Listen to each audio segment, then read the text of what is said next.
Hello guys, it's been a hot minute. I've had a week of training, so I'm back on it and I want to bring you the Phoenix remote again. So Volkswagens, they might be other brands as well, but Volkswagens on the diesels, they have an electronic controlled water pump. Now when you do a cam belt and water pump or any repairs, you're supposed to bleed the coolant system. That's what I'm going to show you how to do today with the Phoenix, because you can do it on the manufacturer's tool dead easy, but I want to show you just how versatile this Phoenix is. So shall we have a look?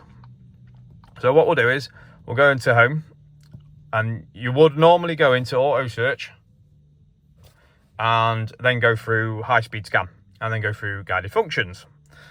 And guided functions, if you have a look at my other video, sorry, you'll see exactly how to get to this point. And then you want to go on engine electronics, because that's where it is. And then guided functions here. So this works very, very similar to the manufacturer's tool. Now you're going to have to pick your subsection.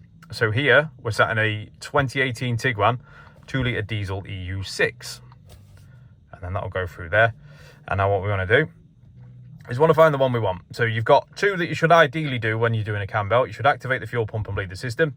That's because if you take the filter housing off, you should always do it, just to less strain on the pump. We like to look after the pumps. And then to fill the cooling circuit. Now, because it's electronic, you've got that option on here. It's going to give you a list of things to do. So, of course, follow the test requirements as always. Make sure rep group is repair group 19 for Volkswagen. That's on the Volkswagen system. So, ELSA win outside of the dealership, or ELSA inside the dealership. So, make sure your parking brake's on. You've got a battery charger on, which I have, as you can see by the voltage just here, 14 volts. So we've got a battery charger on, the engine's not running, and it's on parked on level ground, which it is. I've got it down, and just give the customer this little note here as well. So what we're going to do is we're going to run it, and then it does take a little bit, but what I want to do is I want to show you guys just what's going on. So I'll come back in stages, so I'm not boring you. So pretty much this is the process: 8 to 13 minutes. It's going to rev the car to these RPMs, and this is how long it's going to do it for. So don't worry guys, the first time I ever did one, when they first brought these water pumps out, I actually scared the shit out of me, because the engine revs and you're like, oh my god, why is it doing that? It's okay, the computer's controlling it. So let's go with this. Let it do its thing, let it talk to what it needs to, and it's going to tell you to start the engine. Depending on whether you've got manual or automatic, it should be in park with the handbrake on anyway, or park brake. So let's start the engine. Some have got keys, some have got buttons. So we're on and running. Depress clutch for manual or brakes for automatic. So I've got the brake down. And then operate the brake pedal and depress accelerator. So again, this is going to rev, guys.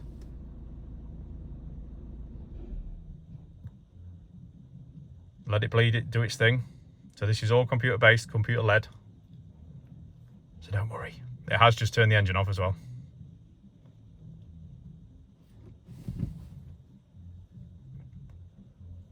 So I want to cut out the boring bits, but I also want to show you the good bit of information, because these are the bits you don't get to see, and these are the bits can be really, really helpful when obviously carrying out a successful repair. I don't know what that was then. So let the bar go across, and I can see the flickering on the screen as well. That is just habit of the cameras and how these screens work. So it's doing the low temperature, or the low circuit. So let it do its thing again. There'll be lots of flicking about.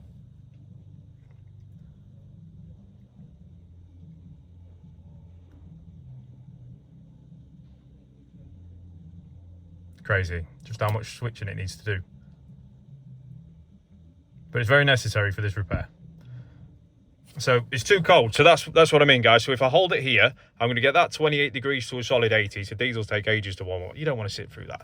So again, when I come back, guys, that'll be at the right temperature, and we'll be able to do the coolant bleed. I'll finish it. So let's come back now. It's warmed up, it's got to 80 degrees, that's minimum. Now you just got to follow these these instructions. Follow these instructions. So as mad as it sounds, you've got to bang that accelerator down. So if you are inside, make sure you've got a pipe on the exhaust so you're not breathing in any of this nasty stuff. And then just make sure you're just genuinely cautious about what you do. So let's bang that accelerator pedal down so you can have a listen. And that's all we're doing. Gas pedal down fully so the regulator can open, and that's the sleeve on the water pump. And as you can see, I'm sat at its soft limiter at 2,500 revs, and we're going to hold that just while I chat to you, really. So definitely, guys, always carry this water pump or this repair out to ensure you've not got any airlocks, anything daft like that can cause bubbling, heating issues, overheating issues with the engine, anything like that. Just carry this one out. It's dead easy. There's nothing involved. You just got to sit here with your feet on the pedals. So make sure you go for a wee first. If you know, you know. Anyone in the 30s, we've got bladders like thimbles, guys. So here it is. I'm going to hold this down now. And I'll cut to the next side, so obviously all I'm doing is holding it down until that goes across. So back in a sec, guys. So I've done that little bit, and now it just says stop the engine. So we'll turn that off, stop it dead, and it's going to tell you it's under pressure. So don't open it up, guys. If you're tempted to, don't, because you're going to lose an hand or something. It's not ideal. Wait until the engine's cooled down. Just use your common sense on that one, guys, and then check the level and top it up if you needed. Road test it, make sure you're happy, and that's as simple as that, guys. So this top-down Phoenix has made it really easy to do. The dealership tool, again, is very, very easy to do, but the top-down is a very, very versatile tool. I keep saying very, very. I'm aware of that, but it's my go-to word. So yeah, very good tool, works a treat, does what you need it to do, and there's a broad range of everything. So guys, again, top-down, bang in, top-down UK, that is. So Jack, what a legend he is, and the support's there from them guys as well. So this is just another installment of the top-down Phoenix remote that I'm going to keep bringing you when I find useful bits and tips and tricks to show you that this tool can do, that's going to get you by in the independent world. So that being said, guys, see you in a bit. Love you lotsies.